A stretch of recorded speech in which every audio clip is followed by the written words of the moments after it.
So hey guys, magandang hapon sa inyong lahat. This is Chinrigas, Mamasagali Channel. Faith Healer, also Matarder. So ngayong hapon na to, tignan natin ang sabihin sa inyo ng ating mga gabay. So this is a weekly gabay for the month of August 1 hanggang August 7 for the sign of. For the sign of Pisces. So Pisces, welcome to my channel. Ano kayang messages, advices, and spirit guides ang ating masasagap for today's video? Kanino kaya nga energy or kaganapan sa buhay ng mga Pisces ang ating mahagilap? So guys, this reading is a general reading lamang, hindi lahat makaka-resonate. Kunin lamang po makaka-relate sa inyo. And comment down below kung kaninong energy ang ating nasagap.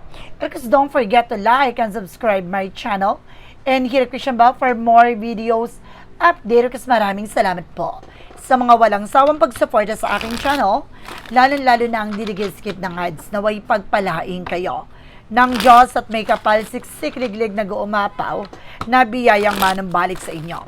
So let's see what is the messages, advices sa iyo ng ating angel spirit for the sign of Pisces. So let's see and watch this. Ano kaya kaganapan sa buhay ng mga Pisces ang ating mahagilap? Tutuklasin at bubulabugin natin ni Angel Spirit. Please give me an information po. So there's the word card, something at travel, and success, accomplishment.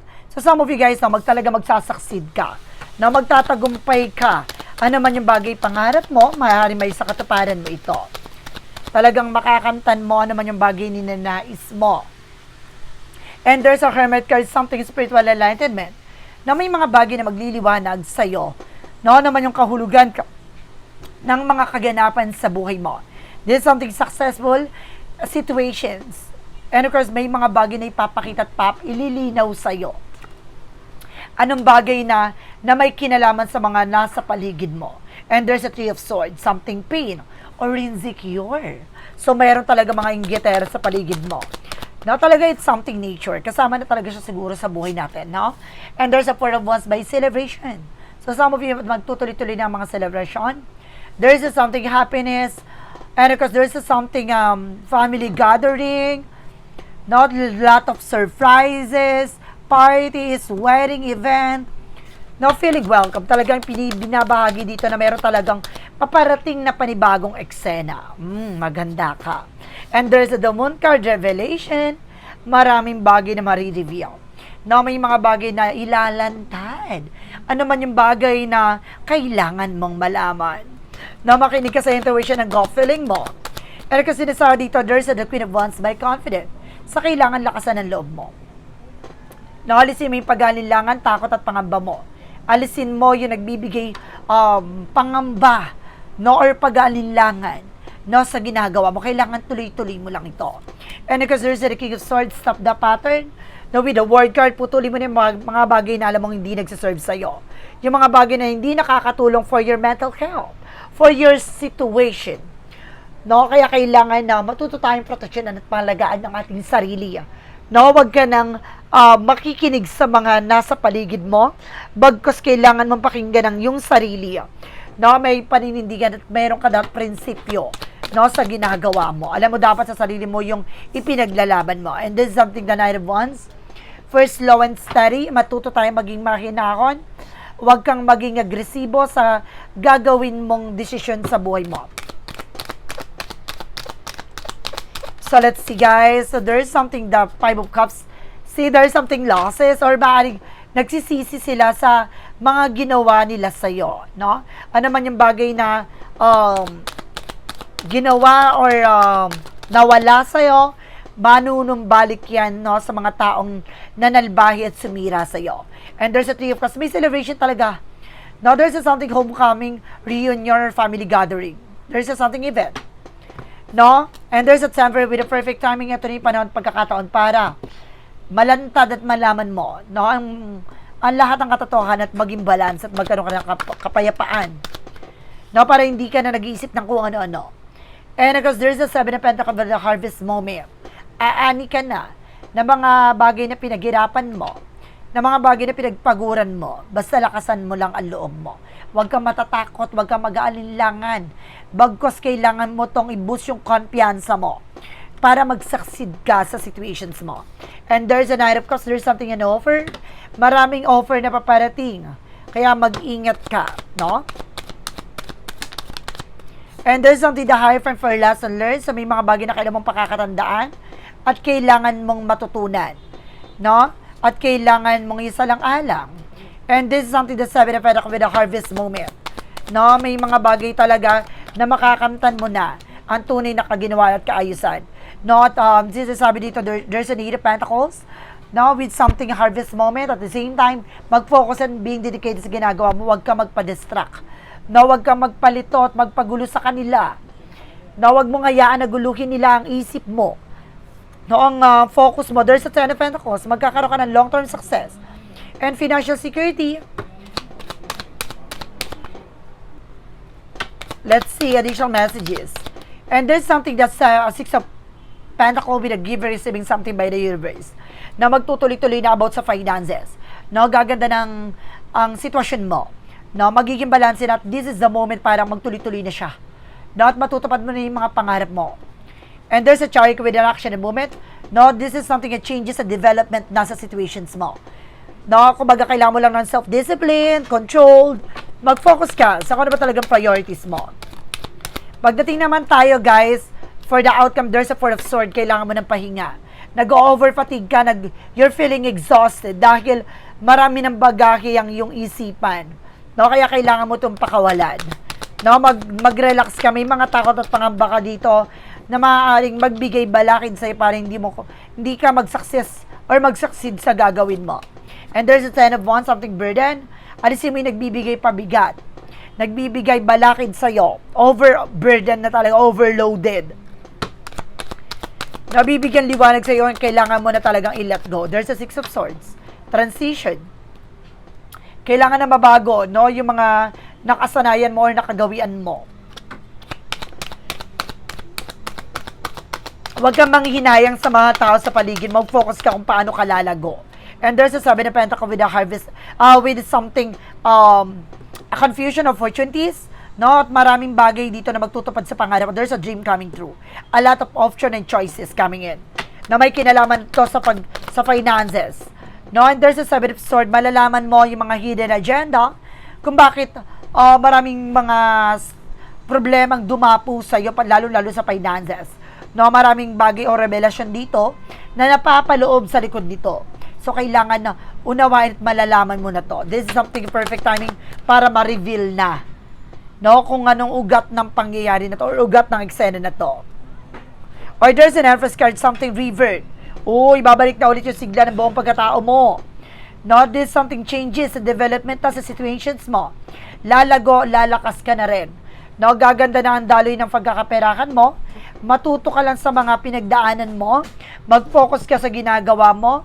And of course, kung naman yung bagay celebration na darating, kailangan maging balanse ka. Timbangin mo ano man yung bagay na mahalaga. No, huwag kang magpapadala sa tensyon. No, just focus of what you're doing. No, at may offer na paparating, kailangan mo lang alisin yung takot at pangamba mo. Isa kasi yan sa magbibigay blockages para hindi ka mag-succeed sa gagawin mo. Kaya kailangan maging wais, matutong kumalma, at huwag kang agresibo. So guys, let's see. Agilapin natin anong mensahe sa'yo pagdating sa finances and career, love life at kalusugan. Let's watch this. Okay, let's see what is additional messages for finances and career.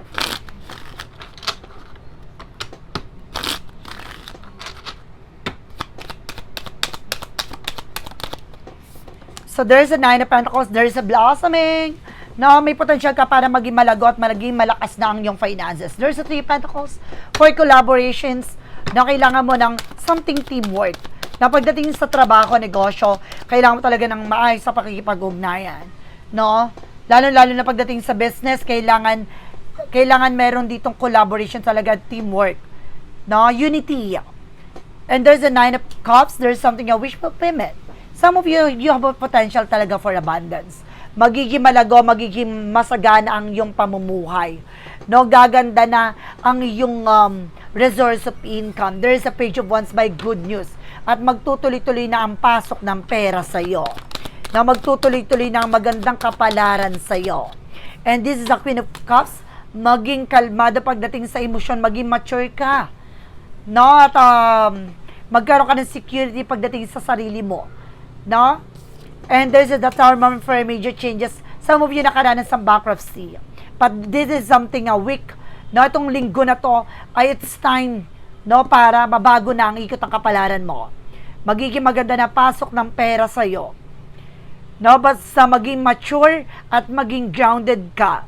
No, pahalagahan mo ano man yung bagay na meron ka ngayon. Maging masaya ka at maging kontento ka at pangalagaan mo ito. Pagdating sa love life,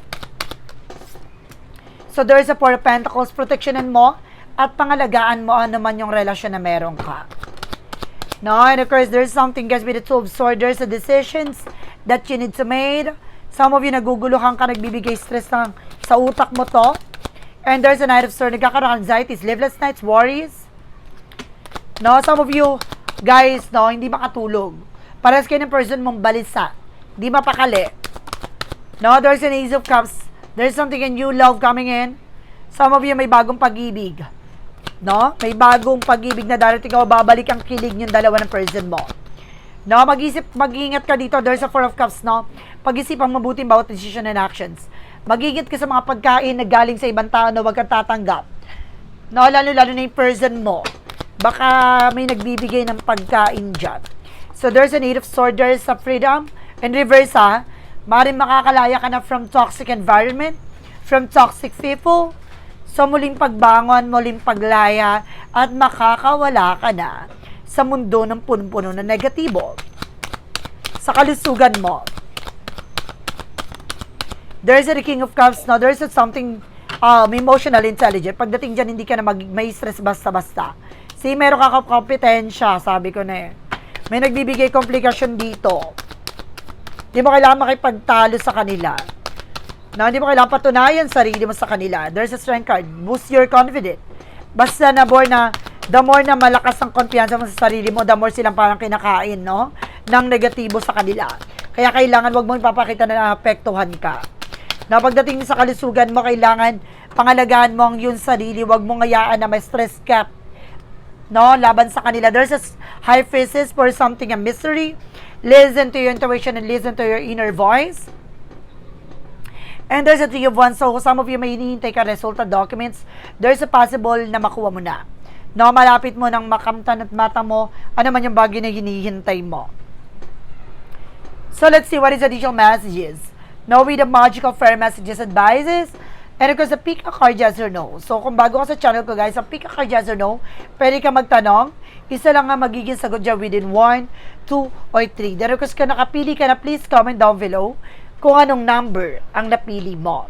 Then, of course, maraming salamat sa mga nag-share ng aking videos sa anumang uri ng social media platforms. Maraming salamat po. At sa mga hindi nag-skip ng ads, naway pagpalain po kayo ng Diyos at may kapal, siksik, liglig na gumapaw na biyayang manang balik sa inyo. So, let's see. What is additional messages, advices sa'yo ng ating spirit? So, let's watch this. Okay, welcome back, guys. Nandito na tayo sa mga mensahe ng ating gabay. No, this is something very exciting, guys. Kaya kailangan kumapit ka. So, let's see what is the magical fair messages. There's a marriage. So, si malaki talagang kinalaman dito sa buhay mo. Sa reading na to, ngayon linggong to, ay tungkol sa relasyon. No, there's an emotional healing. No, mas magiging kalmado na ang iyong emosyon. Hindi ka na padalos-dalos at maaaring hindi ka na masasaktan at madadala ng mga nasa paligid mo. There's a new home. Diba, magkakaroon ka ng bagong bahay, tahanan, new environment, magkakaroon ng direksyon na yung buhay mo. And there's a flower, something blossoming. There's something personal healing powers na maaaring hihilom na. Ano man yung bagay karanasan na pinagdaanan mo. Yung dalawa ng person mo. So, let's see. What is the yin and yang oracle card?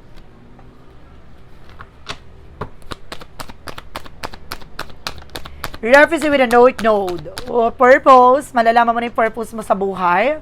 And there's a COVID, a commitment. So some of you guys talagang mayroon dito related about sa family, no? About sa tahanan. This is something comfort zone. Kailangan mo na makawala sa comfort zone nyo. Sa kinakatakutan nyo. Huwag kayong mag-stick dyan, guys. Kailangan nyo pakawalan yung takot na yan. And this is something pass and luck. So, isa sa bagay ito na nagbibigay suffer sa inyo dito yung nakaraan. So, you need to let go. Diba? Magbibigay blockages yan. Kung mag-stick kayo sa situations na yan. What is the synchronicities represent what? And there's a ready, so maghanda ka na. No, maghanda ka na dahil babaguhin na nito ang ikot ng kapalaran mo.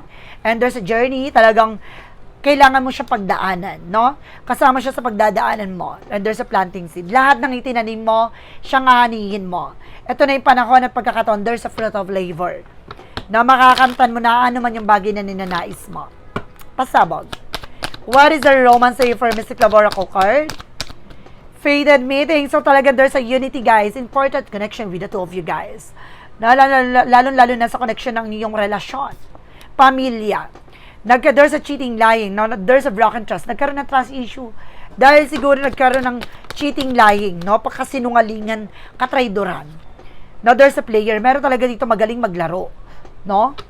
Or talagang nilaro nila ang inyong relasyon. What is Archangel Michael messages? See? Let go of fear now. Isa sa bagay nagbibigay balaki dito yung takot at pangamba mo. I feel something trauma. No, nagkaroon ka ng trauma from the past. No, nagkaroon ka ng trust issue. See? Pati sabi ni Jesus loving quote to. Jesus a loving quote said, heal the sick that they're in and say unto them, the King of God is coming to you. So see, pagagalingin ng ating Panginoon lahat ng sugat, sakit, ng pinagdaanan mo. Dahil sa likod dito ay nasa sayo ang ating Panginoon, ginabayan ka. No, ibig sabihin kasama siya sa parte ng mga plano niya. No, lahat ng pangyayari sa buhay mo, kasama to. No, sa paghubog at pagpatibay ng inyong relasyon. Siguro, parte ng inyong relasyon na malaman, no, ang kalagahan ng cheating and lying. No, and broken trust. No, parang tinignan dito kung kaya niya bang mawala, no, kapag wala ka sa buhay niya. Oh, kulang ako kung wala ka. Oh, sarap. So let's see what is the angel's number. Kinilig ako doon bigla, nakakagigil And there's an 888 with a karma. Sabi, there's something, a good karma coming in. A lot of money is coming your way. Fortune refers than just monetary and material success. If you don't appreciate the people in your life now, you don't have them tomorrow. And this message should encourage you to take personal responsibilities and use to realize your greatest potential. Diba? May potential ka maging malago. Kaya sinubo ka sa relasyon Diba? Tinignan ang katatagan mo kung mawawala ka ba sa concentration. Diba? There's a good karma. Pagkatapos ng karmic relationship, there's a blessing. No? Bubuka ang libro at ipapakita sa iyo ang pahina ay nasa sayo na. No? Talagang binabahagi sa iyo na ito na ang iikot na ang kapalaran at ang karma ay papabor sa iyo. So let's see what is the Money Oracle deck. There's something success. Tagumpay, kanfay. You're on the right track. Nasa tamang direction ka. Choosing the right direction for you and actively overcoming difficulties. Ano man yung bagay, pasakit, pasanin na pinagdadaanan mo o kinakaharap mo, kayang-kaya mong bayuhin to ng isang eksena lamang. Di ba magsasucceed ka? You have a personal power, guys. No, para mag-succeed. Kasi napaka lakas ng charm mo. Or maaaring meron kang katangian na madiskarte, no? At matalino ka how to manage and control your finances. Kaya ka sinubok sa relasyon. And there's a shadow work represent what? Tinignan kung hanggang sa ng katatagan at pagmamahal mo sa isang tao na to. So there's something, guys, with the self-sabotage. No, nagkakaroon ng self-sabotage that because of your action and decisions. See, there's a procrastinations, negativity and self-talk, and fear and failure undermine your success. Diba? So, ano man yung bagay na nangyayari ngayon, so kailangan magtiyaga ka. Hindi pwedeng magsasawa ka na or parang manghihina ng loob mo. Hindi. Kailangan tuloy-tuloy mo yan. No? Alisin mo yung takot at pangamba mo. Dahil isang bagay o pagsubok to, sinusubukan lang yung katatagan. Kung hanggang sa kakakapit. Ganun yun. Hindi ka marunong. And what lies beneath with the future? What lies beneath with the future represent? Sexual protections. Naging aggressive ka this time. So, kailangan mag-ingat ka, no, pagdating sa sarili mo. Baka babum, teleleya ka na naman. No, ibig sabihin dito, baka magbuntis ka, diba? Ganun yon. And there's enough outdated, expired, disguised old news. No, meron dito bang nabalitaan na luma ng balita. So, wag ka na magpapa-apekto sa kanila. For clarifying for love situations.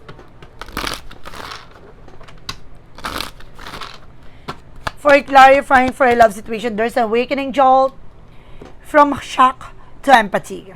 Embrace that vivo as a catalyst of renewal. See, gugulantangin ka dito. At hanggang sa makita mo ang kahalagahan at tanggapin mo naman yung bagay na nangyari sa kasalukuyan. No, parang pipitiking ka sa eksena na to para tignan kung hanggang sa ang kahalagahan ng pagmamahal at relasyon. Diba? So, let's see what is a clarifying for a life situation. Alam mo guys, na nakikita ko dito talagang there's a karmic relationship pero sinubok ka. Diba? Pero ang nakita dito kasi mahal mo siya. Talagang inilaban mo siya. No? Sa likod ng mga nangyari. So, there's a past is past. Never come back. Isa sa bagay na wag mo nang balik-balikan. Ang nakaraan kasi isa siya magbibigay blockages sa'yo. Kaya there's a past and lack and suffering. Nagsasuffer ka dahil hindi mo matanggap yung nangyaring kalokohan, kabiguan pagdating sa relasyon, but kailangan mo handa na yun ang pagdadaanan mo, or yun yung kailangan mong maranasan, or kailangan mo talagang maramdaman nyo. And because there's something guys with a steady progress. No, patient is your ally, celebrate each step forward no matter the size, no? Kumbaga, kailangan manatili ka sa progreso na to. Ano man yung bagay na improvement or something meaningful progress na nangyari sa buhay mo. No, just you need to accept over and over again ano naman yung bagay pangyayari sa buhay mo. Dahil there's something a good karma. And of course, there's something a God and angel spirit na gumagabayan ka. Hindi ka binibitawan hanggang sa uli. Kasi alam niya na may katangian at kakayanan kang makipag-ugnayan sa kanila. So, let's see what is the path of the light. Represent what? What is the path of the light? Represent what? One step at a time. Hakbang-hakbang tungo sa tagumpay. Sa bawat hakbang may matututunan, sa bawat hakbang may mga mararanasan ka. Susubukin ang iyong katatagan noon ng mga bawat karanasan. I see the mountain ahead and approach it with a determination, taking one step at a time by staying present with the focusing on the task at hand. I make steady and progress. In doing so, I reclaim balance and restore a fulfilling life knowing that each step brings me closer to my goal. No, dadaling ka nito hanggang sa matupad mo yung mga pangarap mo. Kumapit ka dahil kailangan mo lang pagdaanan to, maranasan to. No, pero sinasabi sa'yo dito, magsasaksid ka at the end of the time. So let's see what is a pick a card, yes or no. So let's watch this. Okay guys, so let's see what is a pick a card, yes or no. So, let's start tayo with the number 1. Kung sino nakapili ng number 1, ito na yung magiging sagot sa tanong nyo.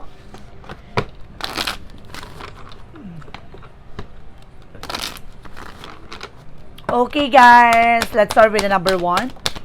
There's a no. Burning through money for investment growth. Now, itong bagay na to ay maaaring masisira ka kung ilalaban mo to. Don't invest to this person or from this management or something. So, kailangan yung wag mong hayaan na malulong or maaaring maglagay ka ng pondo dito. Parang gano'n. No, wag kang magsugal ng pera or wag mo isugal yung pera mo dito. Wag. Or wag mo ilalaban. Kung may tanong ka about sa investment, no. No? And there's a yes with the number 2. The icing of the cake, all this is a sprinkle too. No, gaganda na ang kulay, lalago, gaganda na ang situations mo, at magiging matamis na ang tagumpay. And there's a yes with the number 3. sweet satisfaction, good taste savoring it, no? Talagang malalasap mo ang tunay na sarap dito. At maaari masatisfy ka, masarapan ka, at mag-succeed ka dito sa gusto mo mangyari sa buhay mo.